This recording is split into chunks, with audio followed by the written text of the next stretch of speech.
ազգային անվտանգության ծառայության հարգելի ծառայողներ, հարգելի աշխատակիցներ, ղեկավար կազմի հարգելի ներկայացուցիչներ, այսօր այստեղ եմ ներկայացնելու ազգային անվտանգության ծառայության նորանշանակ տնօրեն Անդրանիկ Սիմոնյանին եւ շնորհակալություն հայտնելու Արմեն Աբազյանին ազգային անվտանգության ծառայության տնօրենի պաշտոնում իր կատարած աշխատանքի եւ մատուցած ծառայությունների համար պարոն Աբազյանը ազգային անվտանգության ծառայության տնօրենի պաշտոնը զբաղեցրել է ավելի քան 4.5 տարի եւ իմ վարչապետության օրոք ամենաերկար պաշտոնավարած տնօրենն է եւ կարծում եմ այս ընթացքում ազգային անվտանգության ծառայությունը վերափոխումների բարեփոխումների բավականին լուրջ գործընթաց է անցել եւ նաեւ ձևակերպվել եւ ձևավորվել է ազգային անվտանգության ծառայության հետագա զարգացման ռազմավարության առնվազն նախագիծը, որը առաջիկայում մենք սահմանված կարգով նաեւ կընդունենք եւ կապահովենք ծառայության հետագա ընթացքը եւ զարգացումը եւ ես նախ ուզում եմ ձայնը տալ պարոն Աբազյանին, համեցեք պարոն Աբազյան։ Շնորհակալություն, մեծարգո վարչապետ, հարգելի գործընկերներ։ Պարոն Սիմոնյան, շնորհավորում եմ ձեզ ԱԱԾ-տնօրենի պաշտոնում նշանակվելու կապակցությամբ, ցանկանում եմ հաջողություններ, մաղթում եմ բարի ծառայություն վիշապ Հայաստանի Հանրապետության։ Պարոն վարչապետ, շնորհակալություն եմ հայտնում ձեզ այս բարդ ժամանակահատվածում ցուցաբերած վստահության համար։ Մենք բոլորս գիտենք այս տարիներին կատարած աշխատանքի եւ արդյունավետության, ինչպես նաեւ մեր ունեցած փաստողումների մասին։ Չեմ ուզում անդրադառնալ կատարված աշխատանքներին, հույս եմ հայտնում, որ ազգային անվտանգության ծառայությունը նույն բարեխեղճությամբ, նույն ոգով շարունակելու է ծառայությունը Հայաստանի Հանրապետության ամրապնդման, բարօրության եւ ամրապնդման գործում։ Հարգելի գործընկերներ, շնորհակալություն եմ հայտնում ձեզ այս բարդահավերներով լի տարիներին միասին անցած ճանապարհի համար։ Ձեր ծանր եւ պատասխանատու աշխատանքում մաղթում եմ բարի ծառայություն։ Շնորհակալ եմ։ Շնորհակալ եմ պարոն Աբազյան, հարգելի գործընկերներ, ըստ էության Անդրանիկ Սիմոնյանը նույնպես նոր մարդ չէ արդեն ազգային անվտանգության ծառայությունում, արդեն ավելի քան 4 տարի նա մինչ այս զբաղեցնում էր տնօրենի տեղակալի պաշտոնը, իհարկե դրանից առաջ նաև աշխատանքային գործունեությունը ծավալել է իրավապահ համակարգում եւ նաև տնօրենի տեղակալ նշանակվելուց առաջ եղել է առաջին ատյանի դատավոր Պարոն Սիմոնյան, խնդրեմ ձեզ եմ տալիս ձայնը։ Շնորհակալություն, Հայաստանի Հանրապետության մեծարգո վարչապետ, հարգելի պարոն Աբազյան, գործընկերներ, նախ ցանկանում եմ շնորհակալություն հայտնել Հայաստանի Հանրապետության վարչապետին նման պատասխանատու պաշտոնում ինձ նշանակելու համար։ Գիտակցելով պատասխանատվության ողջ էությունը, ցանկանում եմ նաև փաստել, որ միաժամանակ մեծագույն պատիվ է հատուկ ծառայության ղեկավարի պաշտոնում ծառայել Հայաստանի Հանրապետությանը եւ Հայաստանի Հանրապետության քաղաքացիներին։ Մեծարգո վարչապետ, վստահեցնում եմ ձեզ, որ ծառայության պրոֆեսիոնալ անձնակազմի հետ համախոհությամբ կատարելու ենք օրենսդրությամբ մեր առջև դրված բոլոր խնդիրները։ Հարգելի պարոն վարչապետ, ձեր թույլտվությամբ ցանկանում եմ շնորհակալություն հայտնել պարոն Աբազյանին նախորդ շրջանում Հայաստանի Հանրապետությանը բերած իր ծառայությունների համար, միևնույն ժամանակ նշելով, որ իր թիվս այլոց ես նույնպես պատիվ եմ ունեցել պարոն Աբազյանի հետ կողքի ծառայելու մեր պետությանը։ Շնորհակալություն։ Շնորհակալ եմ, հարգելի ներկաներ, առիթից չեմ կարող չօգտվել եւ բոլորիդ շնորհակալություն չհայտնել ձեր ծառայության համար, որովհետեւ ակնհայտ է, որ ազգային անվտանգության ծառայությունը արդյունավետորեն դիմակայում է բազմաթիվ մարտահրավերների, որի առաջ կանգնած է մեր պետությունը, կանգնած է մեր ժողովուրդը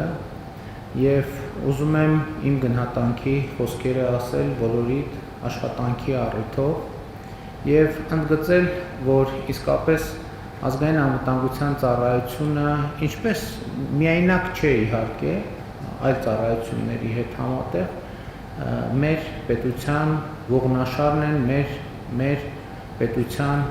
լինելիության եւ անվտանգության կարևոր ինստիտուտներից մեկը եւ ըստ էության տեսեք այն բոլոր մարտահրավերները, որոնք կարող էին ապակայունացնել Հայաստանի Հանրապետությունը եւ անվտանգային մարտահրավերներ ստեղծել, այդ բոլոր մարտահրավերները մինչեւ այս պահը հաջողությամբ չեզոքացված են եւ իհարկե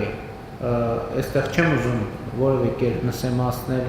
ազգային անվտանգության ծառայության ղեկավարության դերը, տնօրենի տեղակալների եւ բայց նաեւ ուզում եմ ընդգծել, որ ազգային անվտանգության ծառայության բոլոր աշխատողների եւ բոլոր ներկաների առանձնահատուկ դերակատարումը այդ ամենում անհրաժեշտ է ընդգծել։ Պիտի ասեմ, որ նաեւ իմ կարծիքով աշխատանքի արդյունավետության շարունակական բարձրացման գործում էական դեր է խաղում նաեւ այն ռազմավարությունը, որ մենք միասին որդեգրել ենք քննարկումների արդյունքում, ընդգծելով, որ ազգային անվտանգության ծառայությունը պետք է կենտրոնանա հետեւյալ հիմնական գործառույթների վրա՝ հակահետախուզություն, ահաբեկչության դեմ պայքար, սահմանադրական կարգի պահպանություն, իհարկե նաեւ սահմանապահ զորքերն են ազգային անվտանգության ծառայության համակարգում գործում, բայց ես ուզում եմ ընդգծել այս երեք ֆունկցիաների կարևորությունը եւ նաեւ ասել, որ կարծում եմ, որ կառավարությունն էլ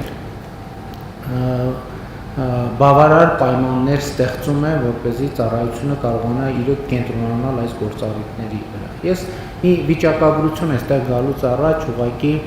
ցանկացա առիթից օգտվել եւ մի վիճակագրություն ճշտել եւ ներկայացնել 2018 թվականից ի վեր այսօրվա դրությամբ ազգային անվտանգության ծառայության ֆինանսավորումը եռապատկվել է 3 անգամ շատացել է ազգային անվտանգության ծառայության ֆինանսավորումը իհարկե կան նաեւ որոշակի գործառույթներ որոնք ձևափոխվել են մասնավորապես վերջին տարիներին մեծ ներդրումներ են արվել ազգային անվտանգության ծառայության սահմանապահ զորքերի, սահմանային ենթակառուցվածքների կահավորման առումով, բայց նաև որոշակի գործառույթներ ազգային անվտանգության ծառայությունից դուրս են բերվել եւ ընդհանուր առմամբ ֆինանսավորման եռապատկումը կարծում եմ արտահայտում է ընդհանուր պատկերը, ինչի մասին խոսում եմ Եվ ես կարծում եմ, որ մեր ռազմավարությունը պետք է զարգանա այդ ուղղությամբ առավել կենտրոնանալ 3 հիմնական գործառույթների վրա, որովհետև իմ կարծիքով երբեմն չի արձանագրվում, տարբեր մեկնաբանություններ են լինում, քննարկումներ են լինում ազգային անվտանգության ծառայությունը ինչու է այս հարցով զբաղվում, ինչու է այն հարցով զբաղվում, ինչու է այս զեկուցում, ինչու է այն զեկուցում, եւ մոռացության է մատնվում, որ կարևորագույն գործառույթներից մեկը սահմանադրական կարգի պահպանությունն է։ Բայց հիմա ես ուզում եմ մեր ուշադրությունը հրավիրել մի հանգամանքի վրա, որը ըստ էության հիմա բացահայտվեց առաջին հերթին ազգային անվտանգության ծառայության ջանքերով։ Ըստ էության այն մարտահրավերները, որոնց մենք հիմա առերեսվում ենք, իրենք հիբրիդային մարտահրավերներ են, իրենք ունեն եւ ահաբեկչության հատկանիշներ, եւ սահմանադրական կարգի խախտման հատկանիշներ, եւ հակահետախուզական բնույթի հատկանիշներ։ Եվ ես կուզենայի, որ աշխարհում հիմա շատ է քննարկվում բոլոր երկրներում հիբրիդային սպառնալիքների համակարգը Եվ ես կուզենայի, որ մենք այս 3 գործառույթների կատարման համատեքստում մեր ընկալումները նույնպես ընդլայնեինք, որովհետև հակահետախուզության գործառույթում մենք սովորաբար հաշվի ենք առնում եւ քրեական օրենսգրքի տրամաբանությամբ արձանագրում ենք օտարերկրյա հատուկ ծառայությունների հետ կամ օտարերկրյա հատուկ ծառայությունների կողմից հավաքագրված անձանց օրենքով սահմանված պատասխանատվության ենթարկելը եւ ընդ որում վերջին տարիներին այս առումով աննախադեպ բացահայտումներ են եղել, որոնք իհարկե մի կողմից լավ է, որ բացահայտում են, բայց մյուս կողմից նրանք խորը ցավ են պատճառում, ամեն դեպքը խորը ցավ է պատճառում, որովհետեւ մենք առերեսվում ենք աներևակայելի իրավիճակների, որ սովորական մեր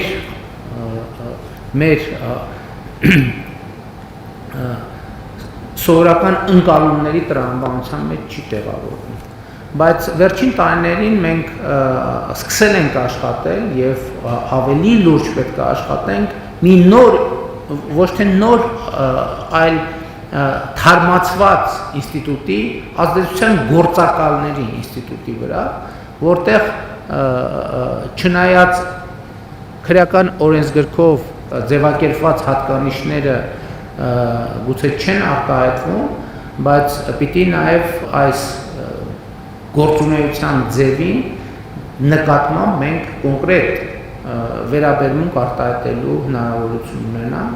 որովհետև ըստ էության երբեմն սա առավել վտանգավոր դրսևորումներ է ունենում, որովհետև հարվածի կենտրոնում պահում է Հայաստանի Հանրապետության անկախությունը, ինքնիշխանությունը եւ սա շատ վտանգավոր գործառույթ է։ Նկատի ունեմ, եթե օրինակ օտարերկրյա հատուկ ծառայությունների կողմից հավաքագրվող անձինք հենց ուղիղ շատ հաճախ անվտանգային սպառնալիքներ են ստեղծում, այսինքն գաղտնի տեղեկություններ փոխանցելու օտարերկրյա հատուկ ծառայությունների ազդեցության գործակալների համակարգը հիբրիդային սպառնալիքների համատեքստում թիրախավորում է մեր պետությունը, մեր ինքնիշխանությունը, մեր ինքնուրույնությունը, որը ընդ որում արտահայտվում է Հայաստանի Հանրապետության քաղաքացիների սեփական երկրի ճակատագիրը որոշելու իրավունքի, իրավասության, ազատության համակարգը կասկածի տակ դնելով եւ քայքայիչ գործողություններ իրականացնելով։ Մեր երկրում այսօր տեսեք երևույթներ կան, որ ընդ որում մենք այդ երևույթները շարունակաբար հանդուրժում ենք, բայց աշխարհի ուրիշ ոչ մի երկրում նման բան չի հանդուրժվի։ Ասենք օրինակ Հայաստանի Հանրապետության քաղաքացիություն չունեցող անձինք Հայաստանի Հանրապետությունում կարող են քաղաքական գործունեություն ծավալել։ Ընդ որում ամենառադիկալ հայացքներ արտահայտելով։ Մենք պետք է ունենանք մեխանիզմներ անհրաժեշտության դեպքում օրենսդրության փոփոխություններ անենք այդ դեպքերում արձագանքելու համար։ Հիմա պատկերացրեք Հայաստանի Հանրապետության քաղաքացի ենթադրենք որևէ երկրում, որևէ օտար երկրում, այլ երկրում քաղաքական գործունեություն ծավալի, սկսի հանրային կարծիքի հետ աշխատել, ընդ որում օգտագործելով բոլոր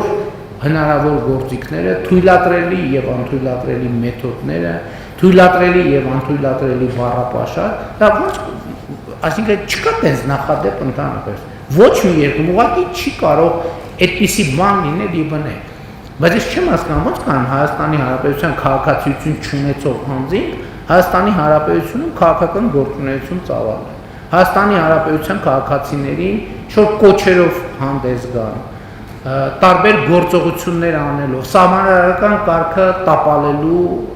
ուղղված կոչեր հնչեցնեն եւ այլն եւ այդպես շարունակ։ Սա աներևակայելի եւ անթույլատրելի բան է եւ ես որպես Հայաստանի Հանրապետության վարչապետ չեմ կարող նման բան հանդուրժել։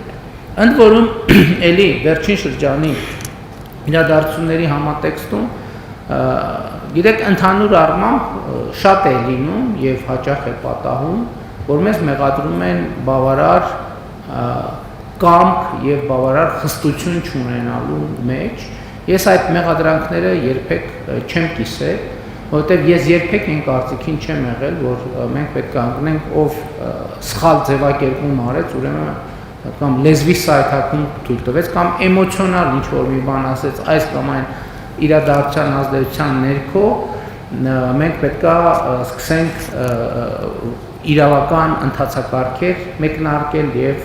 հետապնդման գործիքներ կիրառել։ Բացարձակապես այդ կարծիքին չեմ եղել երբեք եւ այդ կարծիքին չեմ նաեւ այսօր։ Բայց մյուս կողմից շատ կարեւոր է բոլոր այն դեպքերում, երբ որ ակնհայտ է, որ հայտարարությունները չեն կրում սպոնտան բնույթ, էմոցիոնալ բնույթ եւ հատում են քրեական օրենսգրքի սահմանները, բոլոր այդ դեպքերում Հայաստանի Հանրապետությունը, Հայաստանի Հանրապետության իրավապահ համակարգը պետք է արձագանքի եւ նաեւ ազգային անվտանգության ծառայությունը որպես համադրական կարգի պահպանության